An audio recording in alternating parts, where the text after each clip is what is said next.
Sunny greetings from the Sachsenring. Only 5 more races to go in the DTM season. We're absolutely psyched. The sun is shining after a wet race yesterday, so we're psyched that it's sunny. But don't let the sun fool you, it's still pretty chilly. But we're excited about this weather, that's for sure. It's supposed to stay like that all day. And the championship at this point is so super tight. We've got 5 races to go, and within the top 3 contenders, it's only 2 points. We've got Jack Aitken leading the championship with 145 points, but because he won one more race than Jordan Pepper, who also has 145 points, he is the leader of the championship. And we've got Lucas Auer with 2 points less than them.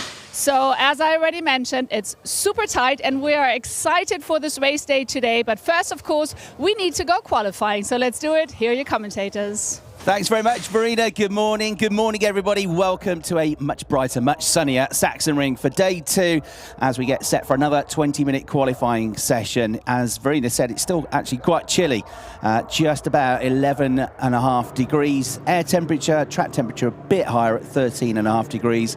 But in terms of a dry track, this is the coldest that it's been all weekend when we were having our free practice sessions on Friday. It was around about 16 degrees. So, again, a new challenge for the drivers. Lots of that rubber from Friday and Saturday morning washed off the track with all that rain that we had for the race yesterday. There was a bit more rain after the race finished as well. So the track is going to be, in terms of its grip levels, a different beast than it was when they were going around here on Friday. 20 minutes of qualifying to set the grid for the second race of the weekend, which comes up this afternoon, which will be round 12 of 16 in the DTM 2025 Championship. And as Verena said, it could barely be tighter with just those 2 points separating Jack Aitken, Jordan Pepper and Lucas Auer. Thomas Preining yesterday almost won the race, ended up 4th somehow, having just made a slight mistake coming out of the last corner at the start of the end of the penultimate lap of the race, and then it all kicked off at the run into turn 1 for the final time as he tried to get back ahead of Jordan Pepper, who he lost ground to coming over the start-finish line. Those two made contact, ran wide, and it was Ayhan Nguyen, who you just saw on the images a few seconds ago, that stole the race victory, came through from 3rd to 1st in one fell swoop. Jack Aitken also gained a place on Thomas Preining to get onto the podium, which proved vital because that extra couple of points that he got, 3 points that he got for 3rd rather than 4th, was enough to put him, as Verena said, just about into the championship lead, although he's tied on points with Jordan Pepper. So yesterday in dry qualifying, in warmer conditions, we had a new lap record set by Jordan Pepper, which was about 0.3 of a second quicker than the previous year's lap record. Can he repeat it? So far this year, anybody that's been on pole position on Saturday has not managed to go as well on Sunday in qualifying. The best that we've had is Lucas Auer in the second weekend of the season.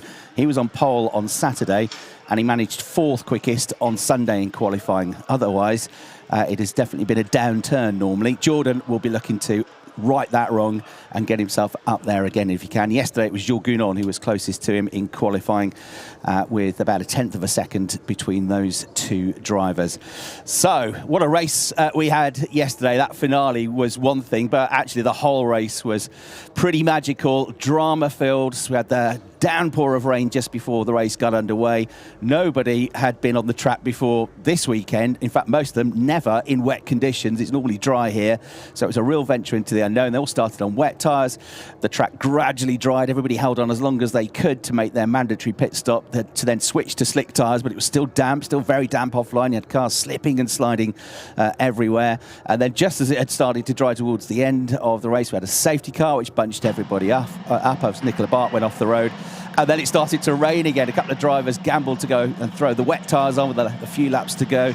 Arjun Maini being one of them and Tom Callender being the other. But the rain never came heavily enough. There wasn't long enough in the race for them to come back through. And we had that epic final lap of the race yesterday. So 2 things happened yesterday. One thing, Jordan Pepper became the first driver this season to get 3 pole positions. And the other thing, Ayhan Nguyen became the first driver this season to get 3 race wins and propelled himself up into the top 6 in the championship. We're set to go then for qualifying 2 here at the Sachsenring to the east of Germany, around about 20 kilometres from Chemnitz, about 95 kilometres from Dresden. And my name's Chris Hartley. I'm here in the commentary box overlooking the pit lane where we can see, and you can see on the screens, the cars heading down towards the end of the pit lane. The clock has started to tick down, 20 minutes of qualifying underway. And to help me talk you through this, it's good morning to Brian Oliver. Morning, Chris. Good morning, everybody, from a glorious sunny Chemnitz. Unlike yesterday, but we're still reeling from that race. What a sensational race it was. Of course, today now is a new day. Thomas Preining, who looked distraught having lost the lead in the final lap of the race yesterday, will be looking to put things right. Jack Aitken, having moved to the top of the points, said last night, well, let's try and keep this lead for more than 24 hours this time, shall we? So very much game on. Who knows what's going to happen next? It's a very, very different setup to what it was yesterday because the sun is shining. The track probably still a little bit green after the rain. It's going to be evolving. I think it's going to be another one of those qualifying sessions where it all kicks off, especially in the last few minutes. Yeah, absolutely right. We saw Gottfried Grasser there, who's doing a tremendous job with the TGI Lamborghini team by GRT, Grasser Racing Team, the Austrians, who run Luca Enxler and Jordan Pepper. Luca was quick yesterday, but he had a moment at turn 13 as well. When you come out of turn 13 with an issue, because it's such a steep climb coming out of that last corner, you lose all your momentum, kill all your speed, and he lost several positions towards the end of the race yesterday. The other driver, Jordan Pepper, he was definitely frustrated about finishing second in that race. Felt he could have won it. Said, hands up, I made a slight mistake before that to allow Thomas Preining through with a few laps to go. But it was so easily done because it was so slippy still on that track with the slick tyres, particularly if you just missed the line. So I thought great skill yesterday from all the drivers, Brian, who went into that race with no clue about where the grip levels were, how much grip there was, where to brake, especially at the start of the race. I thought it was immense effort, really, from all of them. Yeah, when we saw the rain coming down before the race had even started, and every driver, it was a voyage of discovery into every corner. And you think of how much undulation, you've got the blind crests as well. So 10 out of 10 for bravery and keeping the thing on the track most of the time as well. It was a real challenge for them, but this is something a bit more familiar this morning. Nice visibility, track reasonably dry, certainly little damp patches offline, but drying out very quickly. So something a bit more familiar to the drivers now for the second session. A few things to bring to your attention for this qualifying session. We had 3 drivers that picked up their 3rd warning of the season in yesterday's race, and when you get 3 warnings in the next race, you get a 5-place grid penalty.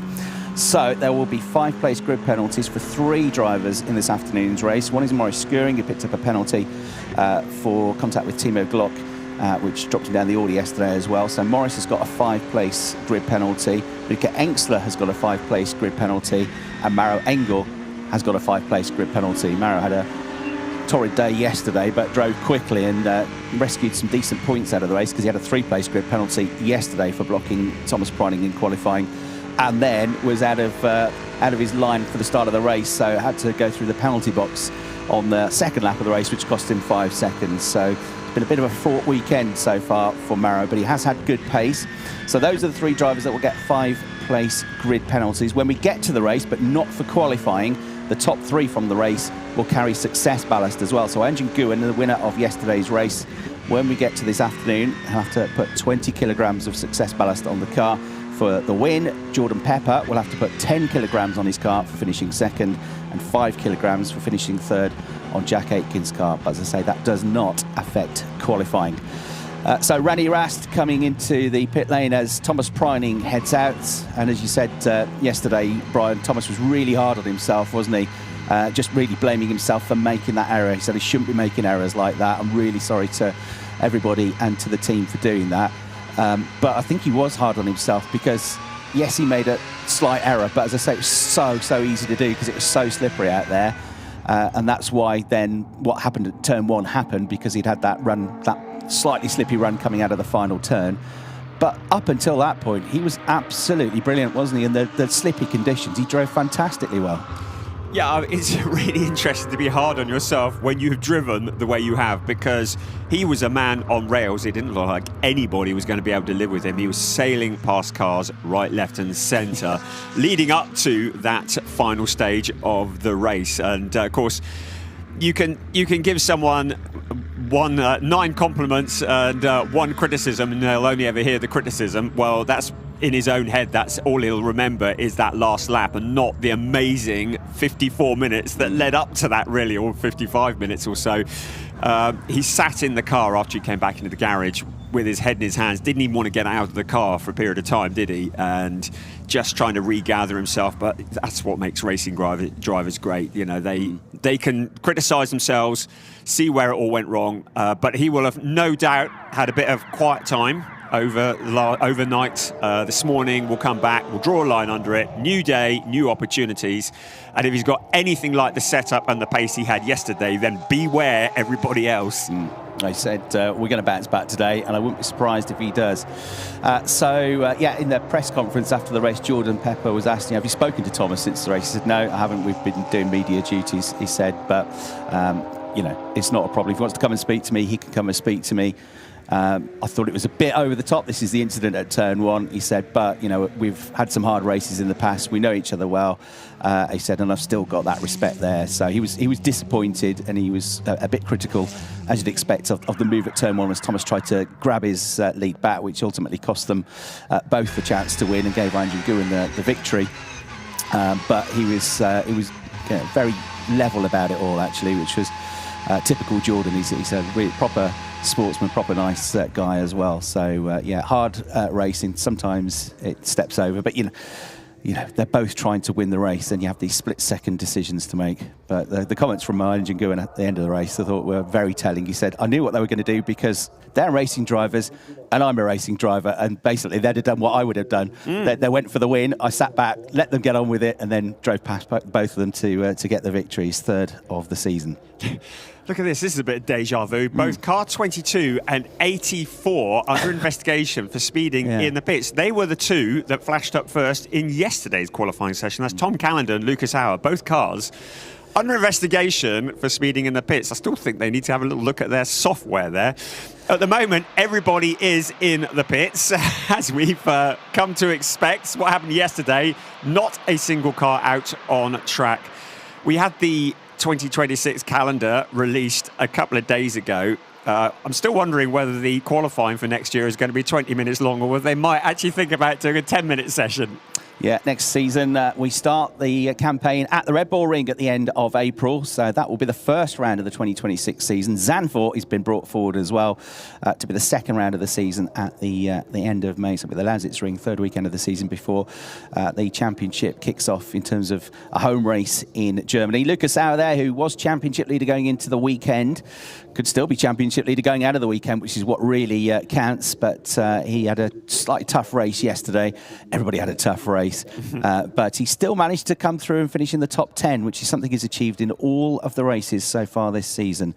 Lucas Hauer, remember, he was quick in the dry in qualifying yesterday, qualified 5th. Just some news that we didn't see during the race, but which came through from Abt afterwards, was that they had an exploding wheel gun, something that happened to Winward in their pit stops at the Nürburgring on Sunday, and that meant that there was a really slow pit stop for Nicky Tim. He had, I think it was a 26-second pit stop, and Mirko Bortolotti's pit stop was affected as well, an 11-second pit stop. So that really compromised their race. But Abt, who'd gone well on Friday in the dry, had gone well here in the test in the dry, will be hoping to just find a few tenths of a second to get them in the mix for a top 10. And no grid penalty for Mirko Bortolotti today either. As Max Powell had a decent race yesterday to come through from near the back of the field to finish in the points in 12th place in the Powell Motorsport family-run team. We've recorded the feature with Max and his dad Tobias and the team, which is going out in the highlight show after the weekend. And in that, Max talks about the fact that he reckons his team runs on about 1/3 of the budget of the big teams in the DTM. So they do an incredible job, don't they? That's phenomenal, really. And he's got really good pace, and he's there with all the front runners. But to operate a team with such a limited budget, and of course, Powell Motorsport also have a team in ADAC GT Masters as well. 2 very rapid drivers in the seat of that car, but they're kind of the minnows of the field, but it's really, really good to see them when they're challenging and pushing forwards. We'd love to see Max Powell back on the podium again. Of course, he had one earlier on in the year. He got that 3rd place at Zandvoort, and that was just rewards. We look at some great slow-mos here. Yesterday's winner, Ian Chen Nguyen. It's still quite out on track at the moment. How long have we got left? We're well over the halfway point of this qualifying session. We've got 9 3/4 minutes left. Not a single car has put in a competitive time yet. They're waiting for the heat to soak from the brakes through the rims into the tyres. The heat soak sequence, the heat soak cycle, if you will. In a moment, it's going to get busy. Probably in the next minute or so, we're going to start to hear engines firing up and the track's going to get busy. So the next problem will be finding space on the track. Right, well, the first one to go, I can see, I think it's a Mustang that's just gone past the control box. Yes, Fabio Scherrer. He was good yesterday. Excellent. René Rast, Team Radio. We have the same picture. Most of the cars are doing 2 heat soak laps, a few one. Just doing 1, and we have the 2 Fords and Feller without. Yeah, the Fords get their tyres up to temperature better than the other cars, has been discovered over the course of the season. So Fabio Scherrer out first. Excellent drive from Fabio yesterday, mixing it with the likes of Lucas Sauer and Marco Wittmann. Had a really good race to come through from 16th in qualifying to finish in 8th place, his best of the season so far. So the Swiss driver going great guns. Here we go then. The gates have opened and it is now about to kick off big time. It'll be the last 6-7 minutes of the session where all the times will fly in. Just to give you an update on the other points scenarios in the championship as well. At the Rookie of the Year championship, Ben Durr is still leading that one, but only by 11 points. He's got 286 points. Maurice Schuring has got 275. Tom Callender third on 242. Mercedes have led the manufacturer standings all the way through the championship so far, but never by that much, and they're only 20 points clear of Porsche. So Mercedes on 292, Porsche on 272, and Ferrari up to third ahead of BMW now on 235 points. The teams championship, which was won by Schubert last year, is being led by Manthey this year. 263 points. Your best 2 cars count, by the way, so there's no advantage in terms of extra points for having 3 cars like Emil Frey and like Manthey, but of course, you've got more chances to score good points if you've got more cars, but it's only your best 2 in each race that count. And Manthey got 263 points, Schubert have got 224, and third are Winward on 220.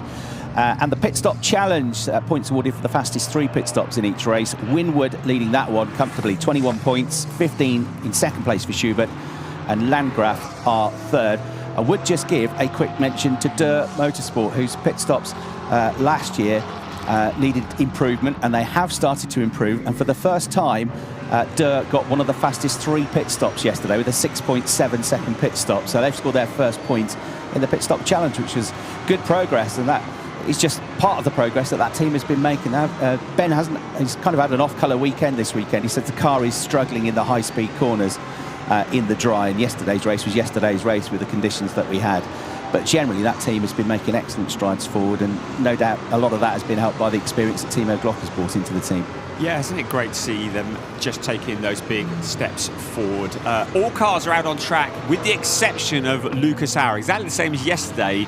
Luki leaving it till late in the session to try and go out at a different time to everybody else. So we've got 23 cars out on track, and Lucas Sauer, now he pulls out of the garage into the pit lane. So he's a couple of laps back from everybody else. But Fabio Scherrer was the first one out. He more than doubled his total point score yesterday, didn't he, with a good finish. So that was really good to see, finding some pace in that Mustang. At the moment, we still need about another 4 or 5 seconds off that time, so still building the temperature. These are the build laps. There's Lucas Sauer just coming out of the pit lane, can slot in behind Fabio Scherrer. So these are the build laps. When the drivers are confident that the tyres are in the window in terms of temperature, then it'll be into the push laps. And with a surface as abrasive as this, not going to be a lot of push laps available, so it's all going to come towards the end of the session. Yeah, the most you can really get out of the tyres around here, because it is so rough, it is so hard on the tyres, it is 2 laps really. But the good news from the rain yesterday for everybody is that there's 4 sets of new slick tyres you can use for Saturday and Sunday for the 2 qualifying sessions and 2 races. Well, they've only really used 1 set of tyres in qualifying, and the slick tyres, yes, were used in the race for the second half of the race yesterday, but not on a big, fast, abrasive circuit. It was more greasy, so they should have plenty of tyres when we get to the race this afternoon. It is a lot colder, as we said. It's gone up a bit since we started. It was 11.5 degrees air temperature when we came on air. It's 12.5 now. and the track temperature's gone up a bit as well to 14.5 degrees, but still cooler than yesterday.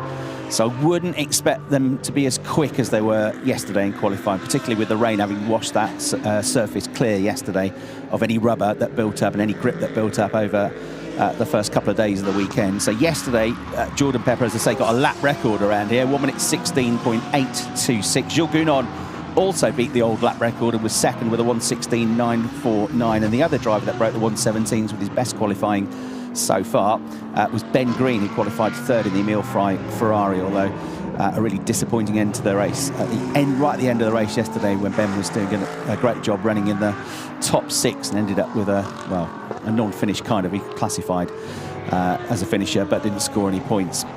So possibly, Brian, maybe kind of low 1:17s might be the benchmark time today. It'd be interesting to see if anyone can get it into the 16s. There's yesterday's winner, Anh-Chen Nguyen, still building the temperature in his tyres as well. So only 4 minutes remaining of this session. We still yet to get a really representative time. Fabio Scherer, the 1:23.198. Well, that's going to get eclipsed probably by himself and many other cars as well. So to the top now goes Anh-Chen Nguyen, so just taking another second out of it, but still plenty more to come. Yeah, nobody's really gone for it yet. And Ricardo Feller's done the absolute best middle sector, but his first sector was slow. So we might now see the first proper attempt, because Thomas Preining has just gone through sector 1 with the absolute best so far. So sector 1 runs from the start-finish line to the exit to turn 7. Second sector is short, and that runs only through turns 8, 9, 10 and 11, and then you take in the last, basically the last back straight and the last 2 turns for the final sector. So that first sector equates to about half of the lap. You get that right, you're on a good course. And Thomas Preining had got the absolute best middle sector, but Ben Green has just gone quicker through the middle sector than the Austrian driver. So Thomas goes quickest for now. That's a decent lap, I reckon, 1:17.458. But Ben Green is looking to try and get his first provisional pole position since he was on provisional pole position at Oschersleben, but had it taken away from him. Goes second, 1:17.616. Less than 2 3/4 minutes remaining. Of course, it's always a bit risky, because if we've got a red flag at this stage, as Maurice Schering jumps up into second place, good job there, 1:17.5. We get a red flag at this point in the proceedings, that really would mess a lot of drivers around, because you wouldn't have time to get the tyres back into the window and put another lap in. So it's always a little bit of a gamble leaving it till late in the session. We've got every single car out on track at the moment, and it's Ben Green, purple in sector 2 and in sector 3. Everybody's improving now. Here comes Ben Green once again. And Anh-Chen Nguyen's up to second, Jordan Pepper up to third. Remember, we could get one of 3 drivers in the championship lead at the end of this qualifying session, because there's 2 points between them. You get 3 points if you qualify on pole position. Jordan at the moment is going to move back into the championship lead, because he's on for a point for third quickest. And Jack Aitken is not yet up there, but he's doing a personal best lap at the moment. So Thomas Preining, 1:17.458. His teammate Anh-Chen Nguyen just 33 thousandths of a second behind, only 4 thousandths of a second behind. The front row of the grid is Jordan Pepper in third place. What's Jack Aitken's first lap going to be? Fastest, 1:17.125 for the championship leader, and that would be another 3 points coming his way. It knocks Jordan Pepper out of the points, down to 4th place. Ben Green currently in 6th, so it's Aitken from Preining, Nguyen in 3rd, Pepper in 4th, Turing in 5th place. And I'm not sure Jack Aitken did that with any absolute best sector times, did he? They're all personal bests, but he just strung a nice, consistent, solid lap together as Mirko Bortolotti goes through and goes 7th. That's encouraging. We're into the final minute of this qualifying. So as Jack Aitken got more to come, we're looking at Mirko Bortolotti there under braking into turn 1. Just looking to see, there's no purples coming up at the moment. So Jack Aitken with that benchmark, 1:17.125. Yeah, Luca Sauer lost too much time in the first sector to challenge, even though he's done personal best so far. Did a good second sector, but he's about 7/10 of a second down at the moment. So yeah, he crosses the line, but then he moves up to 15th place. He's got time for one more lap, Luca Sauer. Let's see what he can do. Mirko Bortolotti currently running in 7th place there. This will be his best qualifying of the year if he can hang on to this. They need a boost. It was all looking a bit more positive after the test on Sunday, after the good day on Friday, where Mirko was 5th in both of the free practice sessions. But like at the Nürburgring, they were about 7/10 of a second away from pole position yesterday, which is not a million miles, but it was so tight that the top 22 were covered by a second in qualifying yesterday. So if you can find just 2 or 3 tenths of a second, it'll give you a real boost up the order. Checkered flag comes out.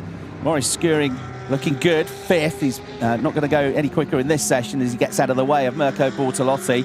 But that'll be an excellent effort for him as well. The flag is out. Anybody pushing? Got Ricardo Feller pushing in the middle sector, but he was, again, about half a second down on the first sector time.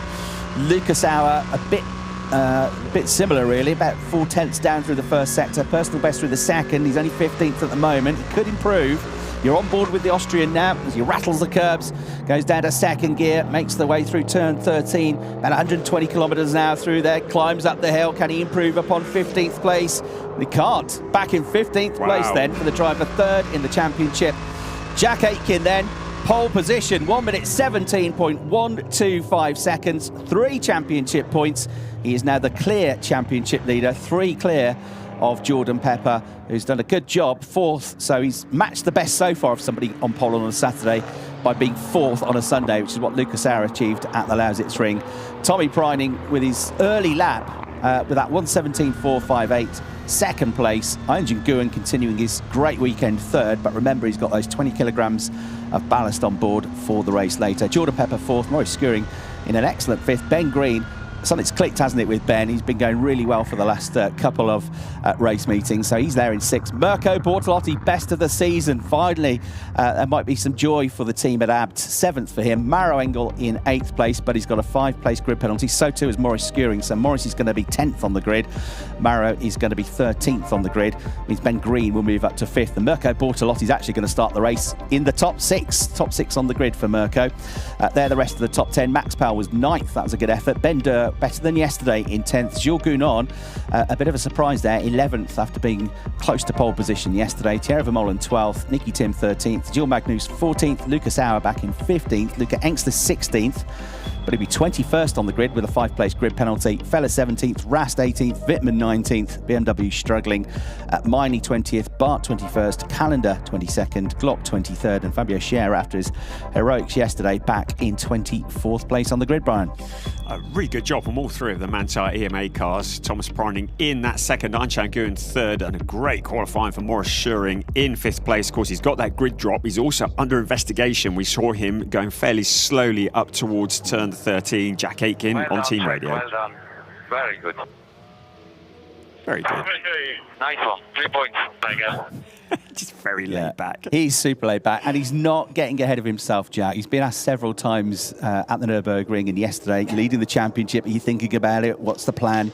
And he said it's not early, he said, but it is still too early to start really thinking about that championship. We just take each race at a time, each session at a time.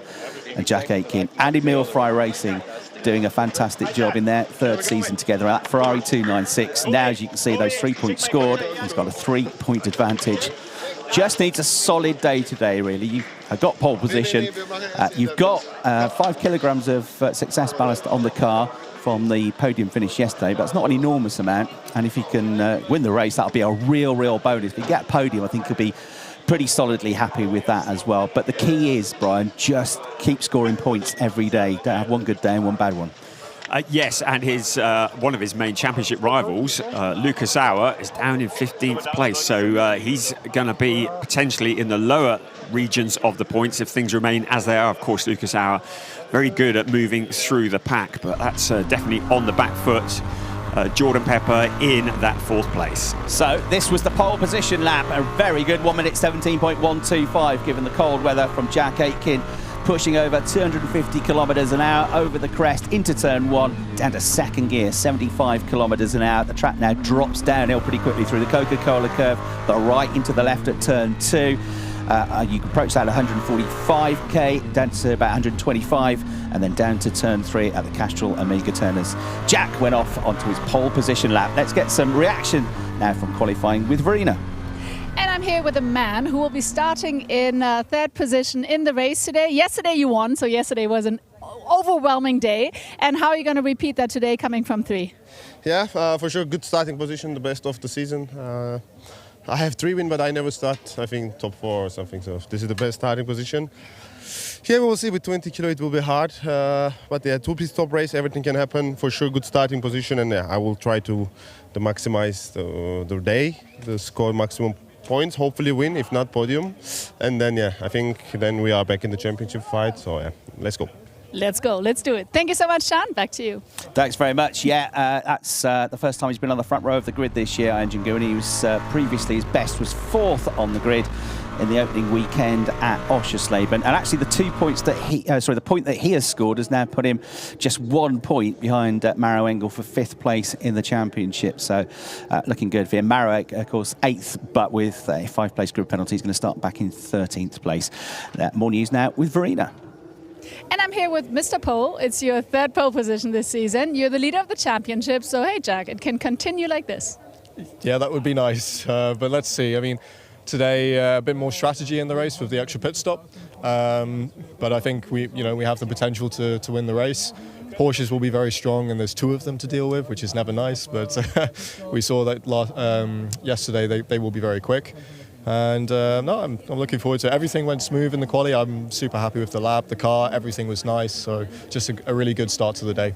Absolutely. And in regards to the weather, better weather today than yesterday. Yeah, just a little bit. So looks like it will be sunny all day and at least no rain to fight with. So I enjoyed yesterday, but I think it was enough excitement for the weekend, Yeah. Absolutely. All right. Well, see you later, Jack. Thank you so much. And back to you. Thanks, Verena. Yeah, fair point. I don't think we could deal with that much excitement again in the commentary box. It was absolutely epic yesterday. Great job then by Jack Aitken on pole.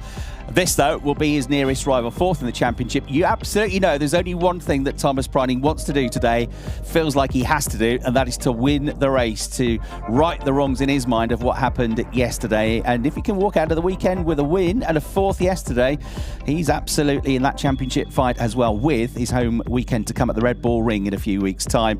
The key is going to be the pit stops, 2 pit stops in the race, and the Porsches and Manthey generally average about a second a lap quicker in their pit stops than Emil Frey and the Ferrari. We'll see what happens in the race later.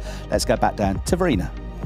And the man who will be starting in 2nd position is Thomas Preining. You're also 4th in the championship, picking up the points, so I guess that's the plan. Yeah, it's always nice to get some quali points. We equaled our quali points amount of the whole season in one session now, so really positive. Much better starting position than yesterday, so I'm really hoping for a good race. 2 pit stops, 2 strategy calls that you can do something, and it's going to be a good one for sure. It's going to be a good one. Obviously, Sachsenring is always challenging, but I guess with this weather, you're glad it's not as wet as yesterday. No, I liked it, honestly. I'm more glad it's not as hot as the last few years. It's usually a heat battle, and pretty sure it's still going to be quite spicy though. Absolutely. Let's look forward to a spicy race. Thank you so much, Thomas. And that was the qualifying for the day, and now we're looking forward to the race. So don't miss it. See you later.